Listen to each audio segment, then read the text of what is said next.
చాటున పిందెను చూస్తా, సోకు తీగలో పండును కోస్తా, నువ్వొస్తే కప్పిస్తా ముద్దుల ముంతమ్మ. ఉక్కపోతకి ఊపిరి పోస్తా, పక్క మేకకు పంట కట్టిస్తా, ముద్దిస్తే బుక్కిస్తా మధ్యల మోతయ్యో.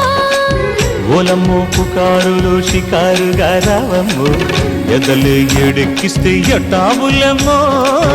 ఊరయ్యో బజారులో మజాలకి రానయ్యో, పగలే పక్కెక్కిస్తే తంటాలేవయ్యో. మిట్టిల మీదున్న మిస్సమ్మయ్య సంటే వడ్డీలతో పాటు ఒళ్ళోకి వస్తుంటే పొగరు